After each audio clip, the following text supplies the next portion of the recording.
Tonight on CTV News at 6, the Alberta Next Panel report for the future of the province. Referendums recommended on several contentious topics. And now, months late, on the Friday before Christmas, they're packaging up the results as though this was a real consultation. Albertans urged to get vaccinated as flu infections surge. Hospitals, as you know, particularly in the Calgary and Edmonton area, are experiencing higher demand. And snow heroes. Are you guys ready to get outside and make a difference? Helping hands after heavy snowfalls. They're very thankful, and I explain what we're doing, and they say that it's nice. Another deep freeze is upon us, and it looks like this one will stick around for a while.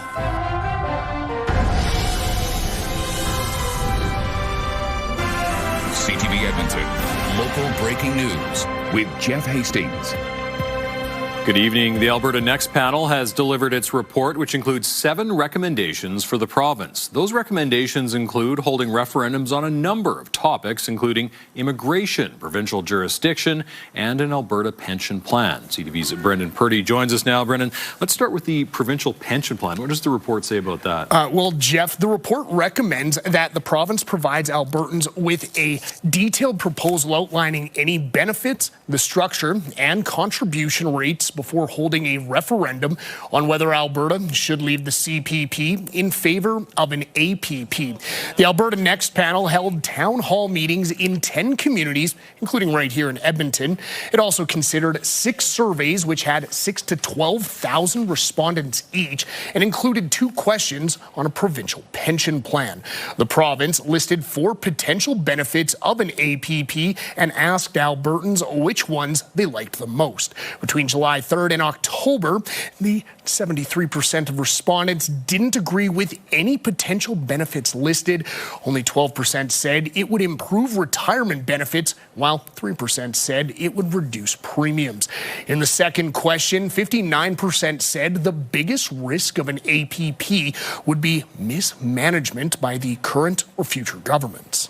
It really raises questions about whether grassroots democracy is the point at all, or whether this is just about setting things up in such a way as to try to get the answers that you want. And if you don't get those answers, apparently that's not enough to stop recommendations for proceeding on a couple of matters that Albertans have given a pretty clear indication that they don't want. Now, months late, on the Friday before Christmas, they're packaging up the results as though this was a real consultation and suggesting spending millions more dollars of Albertans' money on referenda, on keeping Albertans angry at Ottawa.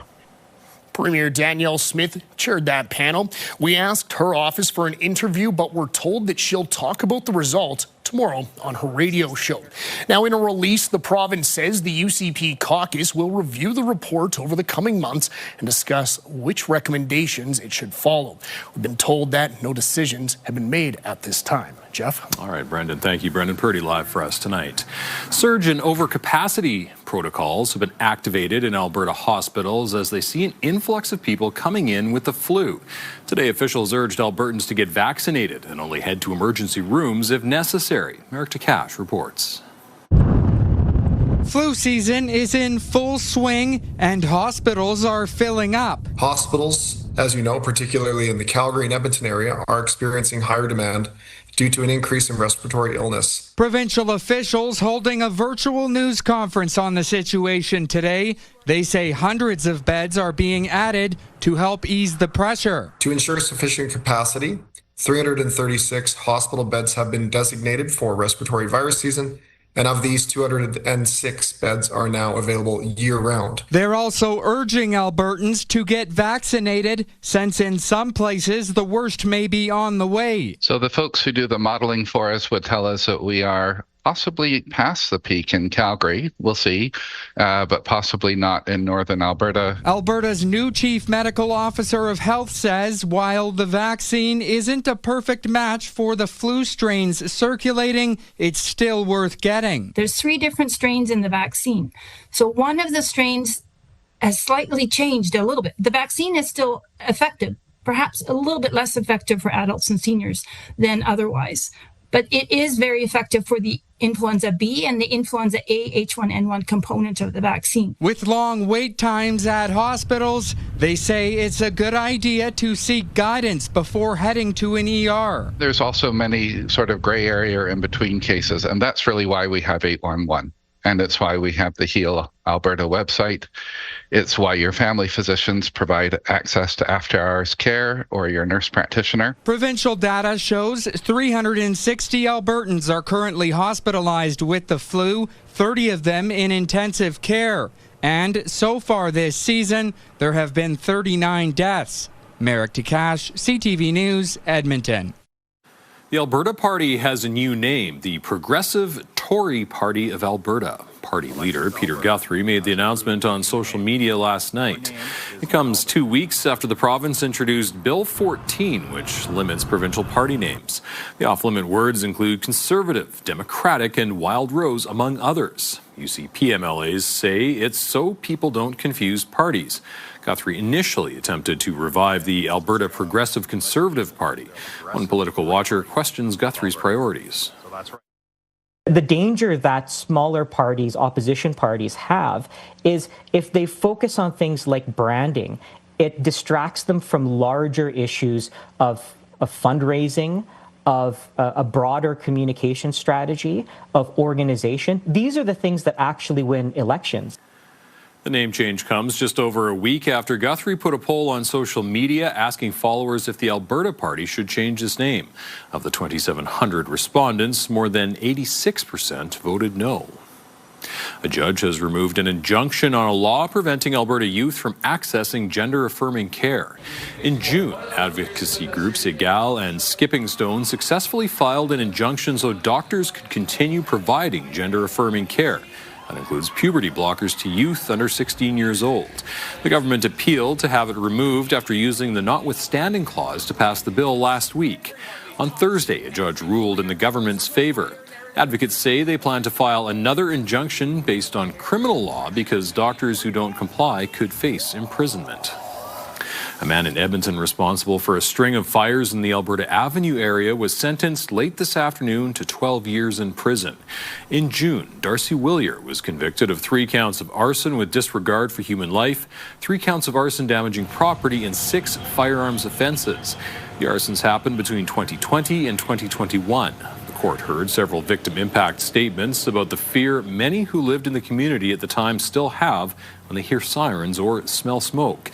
The Crown asked for a 20-year sentence, while the defense argued 7 to 9 years would be more appropriate. Willier was given a credit of just over 5 years for his time spent in pretrial custody, leaving nearly 7 years left on his sentence.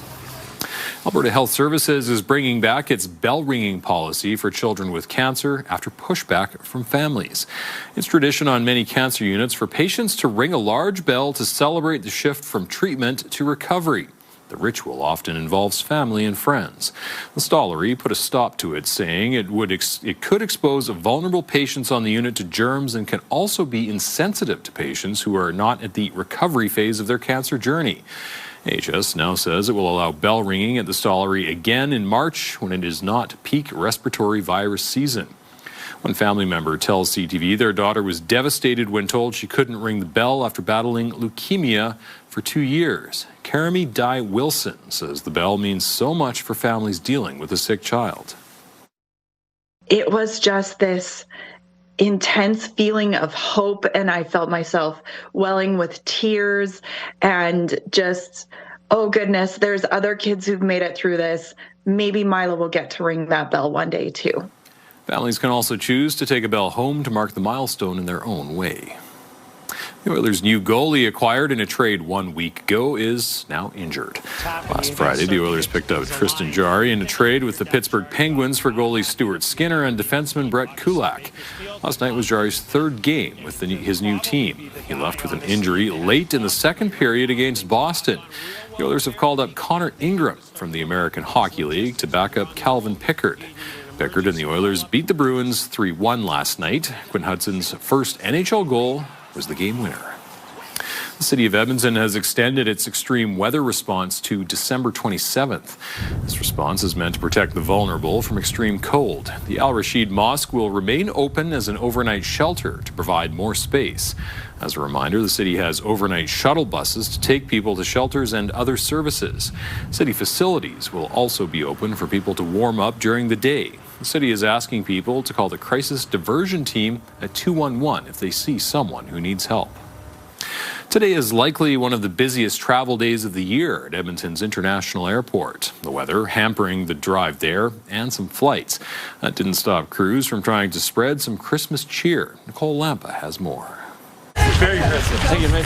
Twas 6 days before Christmas, and all through EIA, elves were helping travelers eagerly flying out today. It's the worst winter we've seen in years, and it's wonderful going to Mexico at this time of year. The important part is being with family, and it's my birthday tomorrow. So what fun it is to ride and sing. Through the halls, carolers belted cheerful songs, making the mood festive despite lines that were long. Specifically today, we're looking at about 24,000 passengers coming in and out of our airport. Definitely check the status of your flight before leaving home. A flight cancellation here and more delays there. Travelers being told to be prepared. It was a little bit of a trip here to get.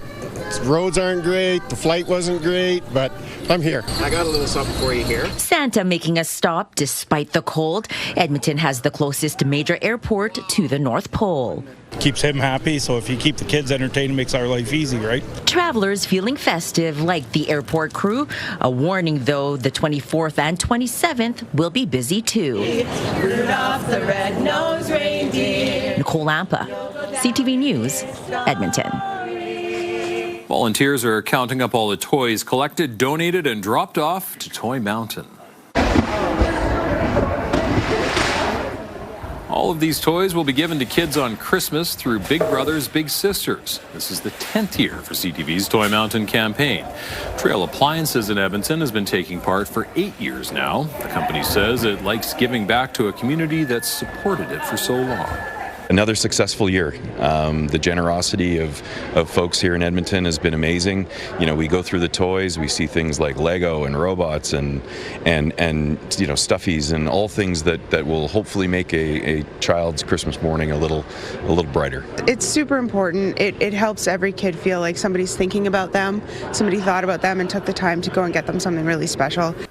More than 2,400 toys were collected and $15,000 was raised. Thank you so much to everyone who donated. Josh, a decade and still going strong. Yeah, well done, Edmonton. That's outstanding. Thanks to all of our partners as well, Trail Appliances, Sentinel Storage, and the Independent Jewelers. That mountain of toys for BGC, Big Brothers Big Sisters of Edmonton area, was looking good. All right, this is looking cold over the next couple of days. Cold warnings in effect for northeastern Alberta, for Grand Prairie, and for areas east of Edmonton. City itself is not included in that cold warning. It's still going to be cold. It just won't be in the minus 40s with wind chill, and that will be the case in all those pink zones. You can see the wind has started to back off a little bit, at least downtown. We've lost the gusts. They were up around 35 kilometers per hour earlier in the day today. Still gusting to about 30 off to the west and northwest of the city. It's minus 19 downtown. We've been hovering around minus 19, minus 20 all day today with wind chill around minus 30. And it's still minus 28 wind chill out there right now, minus 35 south of the city. Minus 16 will go down as the daytime high for today, but that was at just after midnight. As we said, most of today we've been around minus 19, minus 20. We'll slip to minus 25 before midnight tonight, and that will likely go down as the official low. So about 10 degrees colder than average for both the daytime high and the average low, and there's more of that on the way. There's more snow on the way for tomorrow night and Sunday night as well, but none for tonight. At least here in Edmonton, from around Fort McMurray all the way south to just north of Lloydminster. We've had snow pretty much all day today, as well as some blowing snow earlier in the day. Here in the city, though, skies should stay fairly clear, and that will allow temperatures to dip close to minus 30 tomorrow morning. Wind chill in the minus 30s through this evening, and then back into that minus 30 range tomorrow afternoon, although it won't be anywhere near as windy as it was today. Wind should be about 10 kilometers per hour. Look at that, daytime high of minus 22 tomorrow, and there's a long string of days with daytime highs in the minus 20s coming. We'll take a closer look at that later in the newscast. Okay. Thanks, Josh. Coming up, a look back at 2025 with the head of Alberta's RCMP. Communities are changing. Some of their needs are changing. From policing to increased speed limits, we take a look at some of the big-ticket items. Programming brought to you by James H. Brown Injury Lawyers, the heavy hitters of injury law.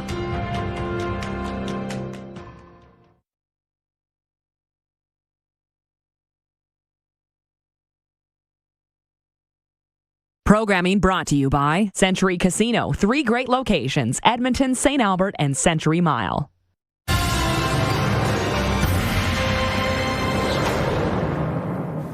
In a year-end interview with CTV News, the head of Alberta's RCMP says more needs to be done to address the specific needs of different rural communities. He says it's been a busy year with the Mounties working on their relationship with the province and preparing to encourage safety on highways with higher speed limits. CTV's Connor Hogg reports. Communities are changing. Some of their needs are changing. Alberta RCMP Commanding Officer Trevor Deroux says despite crime severity and number of reports being down in 2025, the changing face of rural policing will remain a concern in the new year. Each community has their own needs as well. Sometimes it's traffic, sometimes it may be drugs, sometimes it may be social disorder issues, and we need to be agile enough and responsive to deal with those as they come about. The Alberta government announced a new police funding model Thursday, with municipalities covering more of the frontline costs of policing. Deroux says getting more value for money spent is a priority for the Mounties.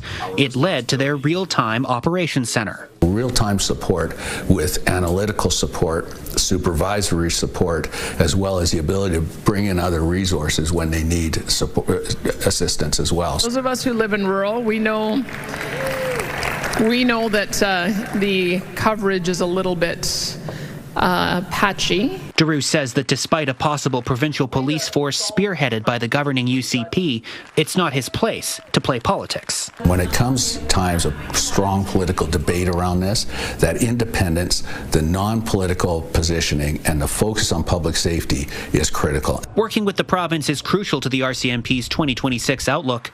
On the government's plan to increase highway speed limits, Deroux says safe driving behavior needs to be factored in at any speed. Driving in a defensive manner at intersections, stopping, making sure you come to a complete stop, and clearly checking intersections. His priority in the new year, to support frontline staff as they respond to community needs. Policing has always been a difficult job. It's a challenging job, certainly rewarding, but it is one that needs the support. Connor Hogg, CTV News, Edmonton. Volunteers were busy packing holiday hampers today to get them out in time for Christmas. The hampers include frozen turkeys, fish, and donated fresh local produce for holiday meals. Hamper Elves will adopt a family who needs a festive meal and small gifts. The Elves shop and then fan out across Edmonton to make the deliveries. The organization says it can be an emotional experience for families to be reaching out for help. It is a very vulnerable experience receiving a hamper, and we have plenty of families who this might be their first time receiving a hamper, and some families who this might be their 6th time receiving a hamper. So the experiences can be different. I know anecdotally my experience delivering has always been really rewarding, and I've always been able to have a little bit of a conversation and just be able to connect with that family one-on-one. This year, volunteers expect to deliver more than 2,000 holiday hampers to local families. A Western Canadian Christmas tradition is leaping into Edmonton this weekend.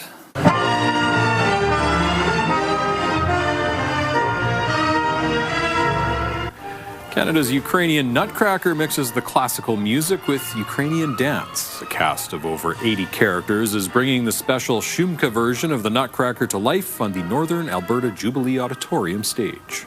So it has the feel of the classical ballet with some of the traditional music, but of course we've put in a whole bunch of Ukrainian flair to it. So we've got Ukrainian dancing, and we've got Mazepa Hopak, and we've got choir members and some little kids. So it's another way to celebrate the holidays is with the Nutcracker. There are 3 performances this weekend, 2 Saturday, 1 on Sunday. Coming up, the Snow Heroes Challenge as elementary students pumped to shovel.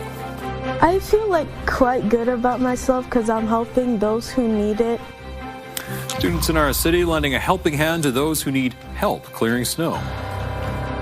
And there will be more snow that needs to be shoveled over the coming days, especially Sunday night into Monday morning. Closer look at that and the deep freeze right after the break.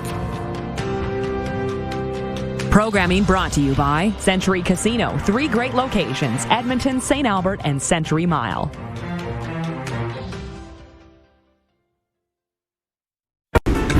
Last week, we talked about how the wind chill makes it feel colder, right? Minus 30 with no wind is the same as minus 10 with enough wind for a minus 30 wind chill. This week, let's talk about how that works.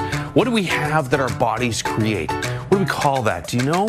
Yes, body heat. That's right. And when the wind blows, it blows away some of that layer of body heat. We also have moisture in our skin, don't we? And when the wind blows, it evaporates some of that moisture in your skin, and that cools you off even more. So, as I just asked you guys a moment ago, does your car have skin and body heat? No. So does the wind chill affect your vehicles? No, just you, right? So if it's a minus 30 wind chill, you need to put on more clothes and cover up exposed skin so you don't get frostbite. But do you need to plug in your car necessarily? No, probably not. These are the grade 5s from Christian Academy. That's right, miniature meteorologists, and you are CTV Weather Watchers. Weather Watchers brought to you by the Alberta Teachers Association. Strong schools equal a strong Alberta.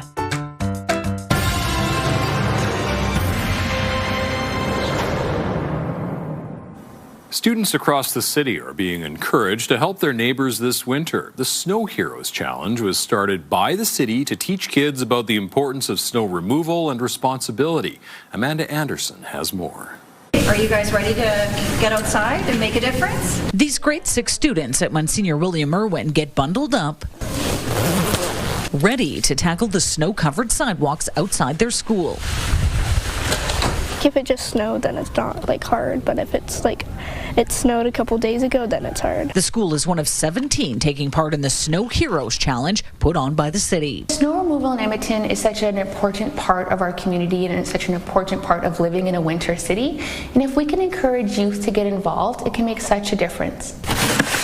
As part of the challenge, kids are encouraged to think of neighbors who might need a helping hand. Not even just elders, people who are hurt that can't shovel and live alone, and they need someone to shovel, or they don't have money to get someone to shovel.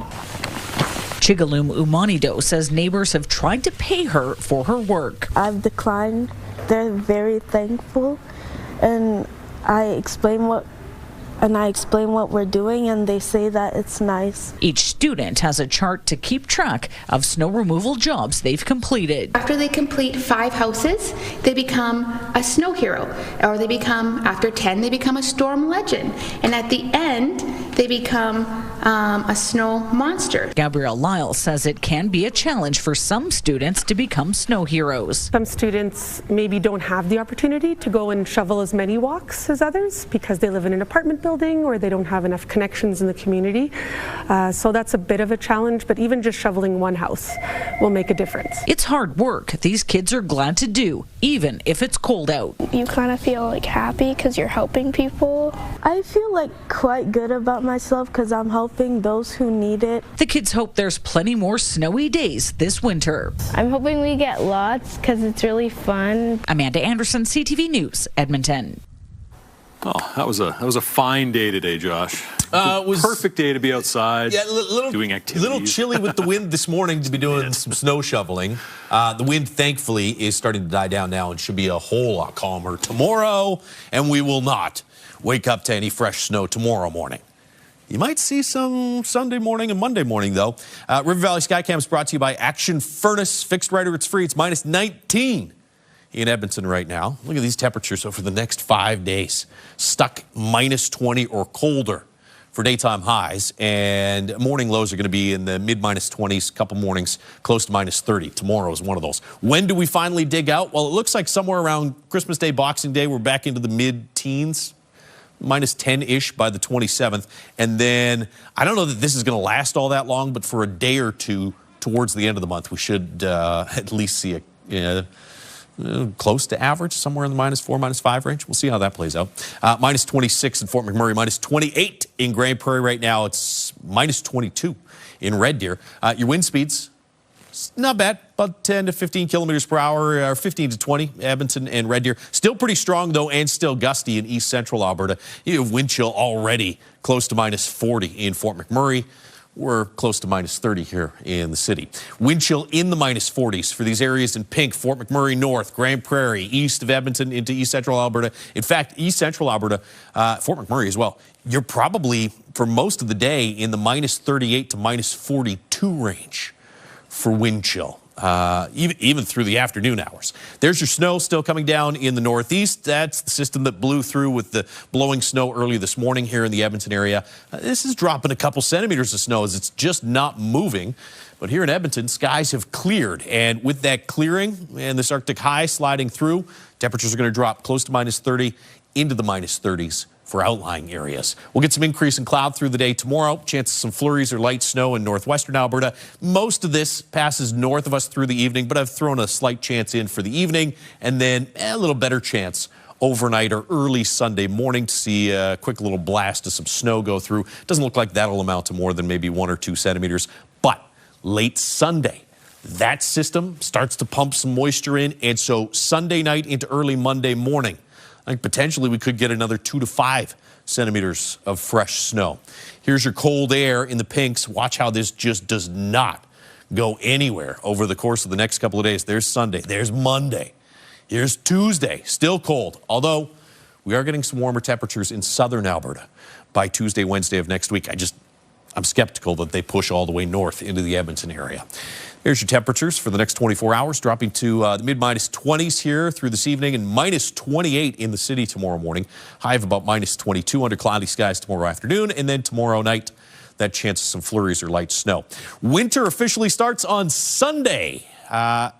It's going to start with some really cold temperatures continuing right through into Christmas Eve, Christmas Day, and then, as we said, by the end of next week, we finally start to dig out of the coldest air, and towards the end of the month, may even get back close to average. Thanks, Josh. Still ahead on CTV News at 6, terrorism charges for a Toronto man.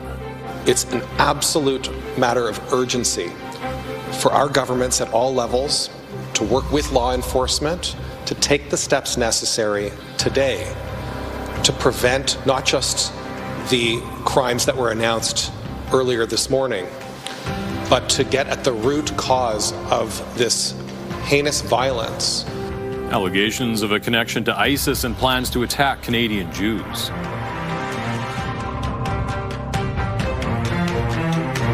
Programming brought to you by James H. Brown Injury Lawyers, the heavy hitters of injury law. Toys. Donate today at ctvedmonton.ca.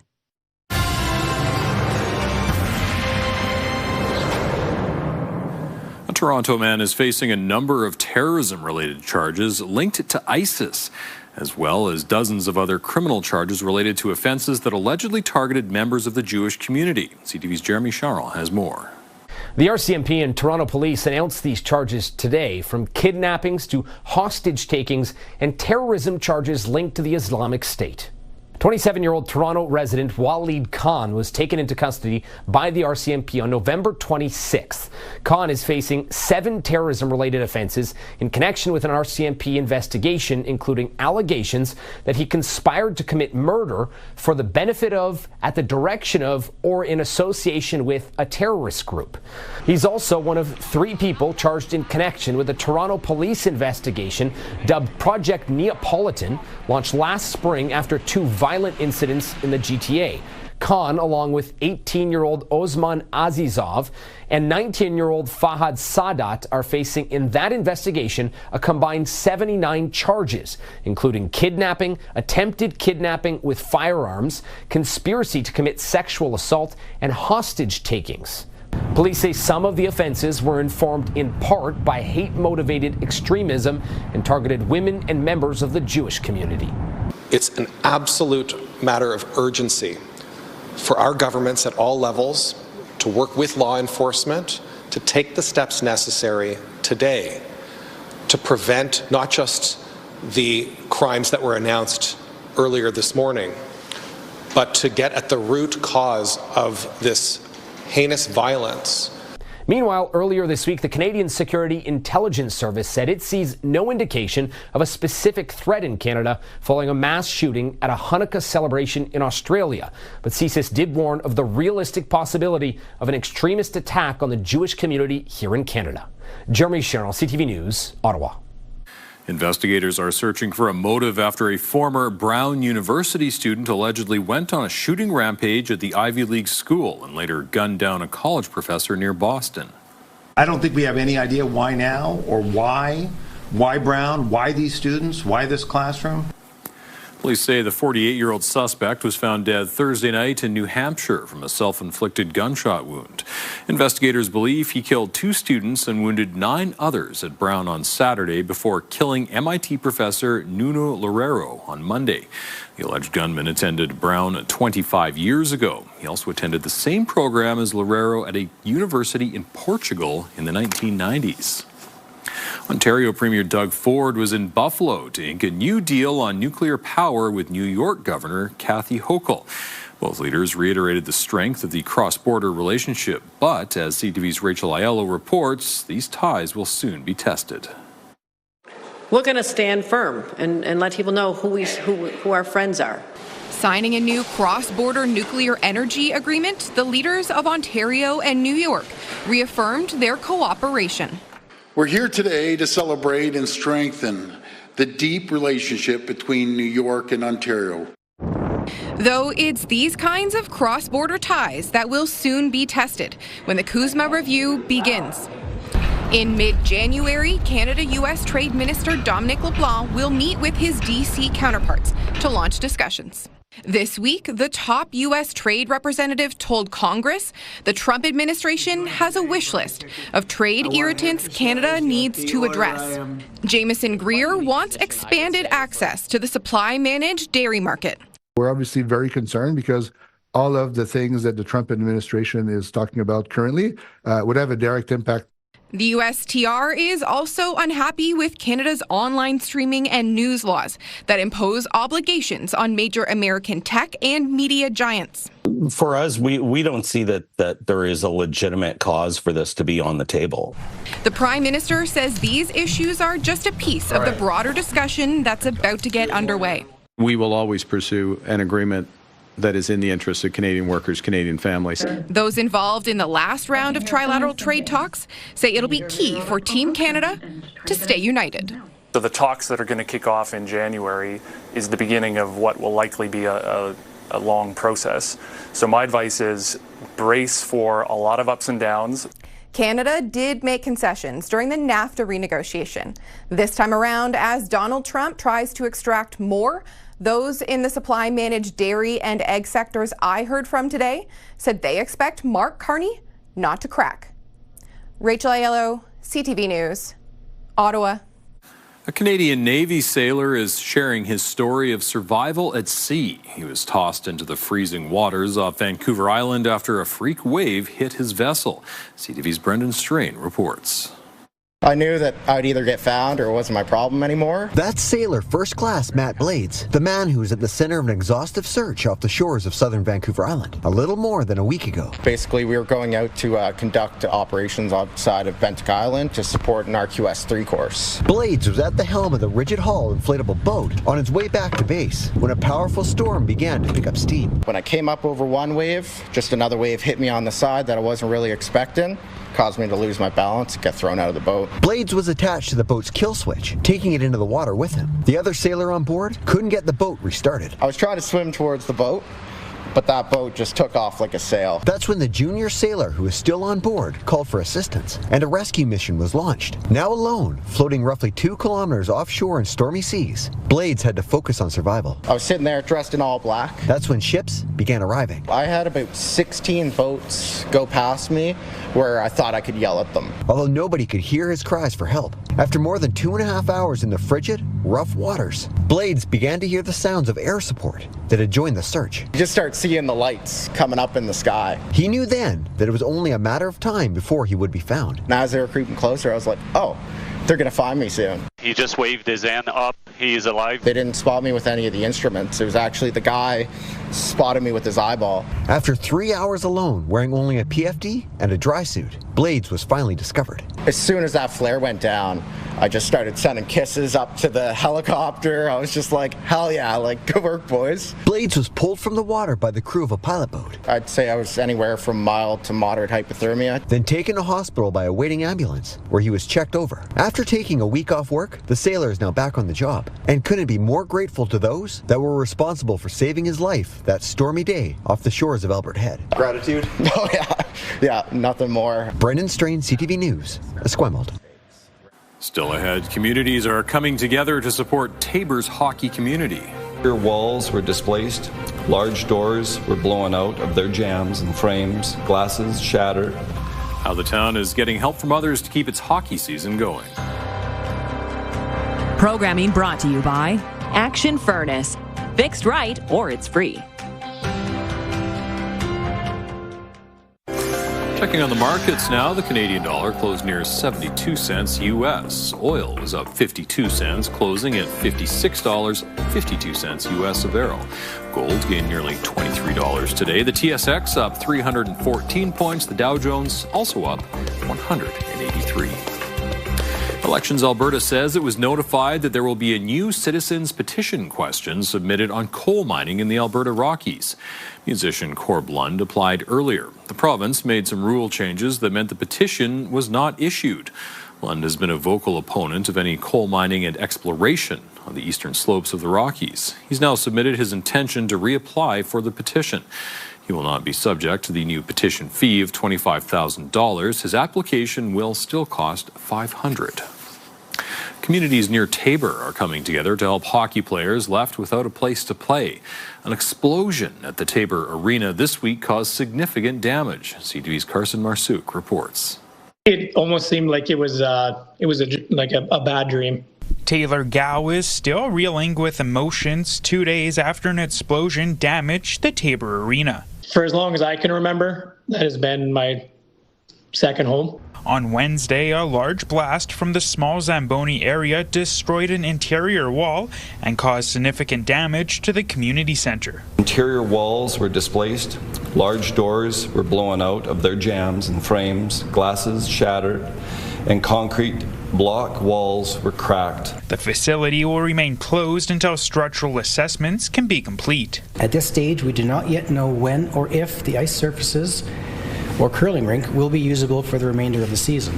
The Tabor Minor Hockey Association says while all games at the arena have been cancelled for the foreseeable future, the puck will still be dropped. Wednesday night, we didn't even know what the situation was, but we had over 12 surrounding communities reach out to us and say, hey, we got ice. A loss of a facility and the programming associated with it is a significant hardship on any community, and so we want to be there wherever we can to assist. Neighboring communities have opened up ice times for teams. We're all in this together. We all have, kids or family that are skating and playing hockey and or just doing, sports in general. And so, when we can, it's really important to be there for each other. About a dozen people were inside the community center at the time.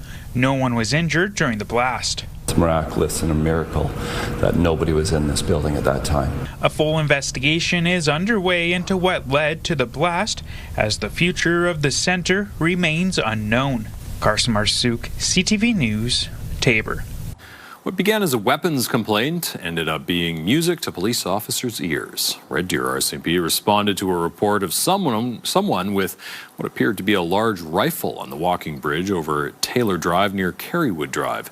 That was Steve Mazzaros. He doesn't like to play at home and disrupt his neighbors and was enjoying one of the last nice days outside.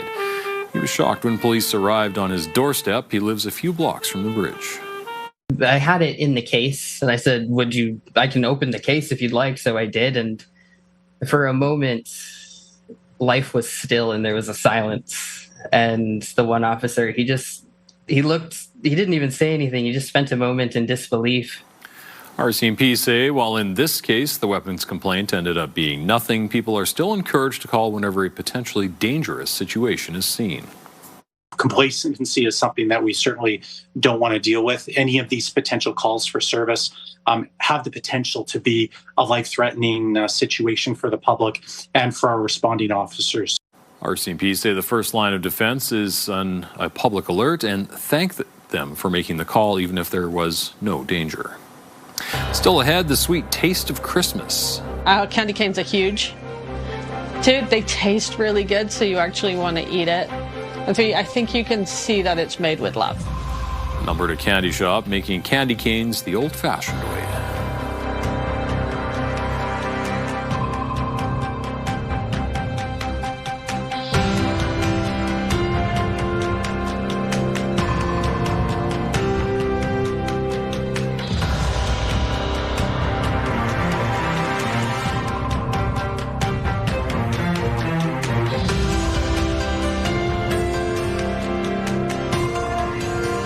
We've got another great night of entertainment coming up right here on CTV, starting at 7 with E-Talk.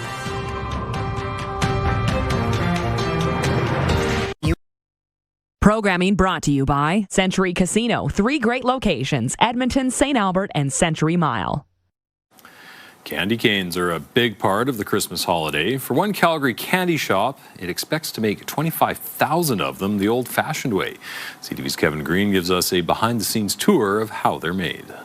Inside Volio's confectionery, candy canes aren't just a Christmas treat. They're the reason this couple wakes up early and stays up late every day, September through December. To me, they're one of my favorite things to make because 1, our candy canes are huge.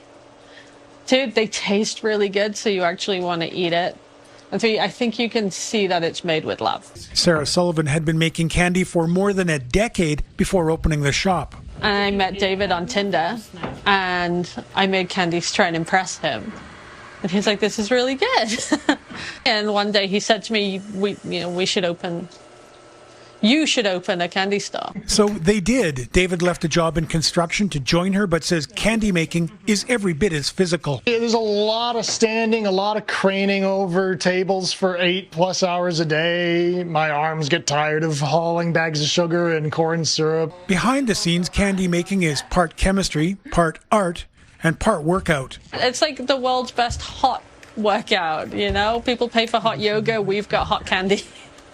Together, they hand-roll tens of thousands of candy canes every Christmas, each one packing a punch of flavor. When you try our peppermint candy canes, it will hit you in the face with peppermint. Walter Furness is visiting Calgary from New Brunswick, and it's already his second trip into Volio's for hard candy and candy canes. They're so good, and they're really big too, so they last a while. I loved them. I mean, you don't really get anything like that back home, so it was pretty special to be able to find that. Demand is booming. They ship across Canada, but they've turned down offers from big box stores. I think if we get bigger and we turn into sort of that factory style candy making place, it will lose a lot of the magic. 2 makers, tens of thousands of candy canes, and 1 Calgary shop where Christmas cheer is still being shaped by hand. Kevin Green, CTV News, Calgary. It'll be a cold one tomorrow morning, close to minus 30 in the city. Should be minus 31, minus 32 range outside the city. Get to a high of about minus 22 tomorrow afternoon. We'll see some sunshine in the morning, clouds increasing through the afternoon, and then tomorrow evening you might see some flurries or some light snow. Winter officially starts on Sunday. After Sunday, days gradually start to get a little bit longer. They don't get a whole lot warmer, though. Still stuck in the minus 20s for daytime highs and morning lows in the minus 25 to minus 30 range. That snow Sunday night into Monday morning. Could be several centimeters worth, and then maybe some Christmas Eve snow as well. Yeah, why not? Thanks, Josh, and thanks for sharing your time with us. For news anytime, ctvnewsedmonton.ca. Have a great weekend.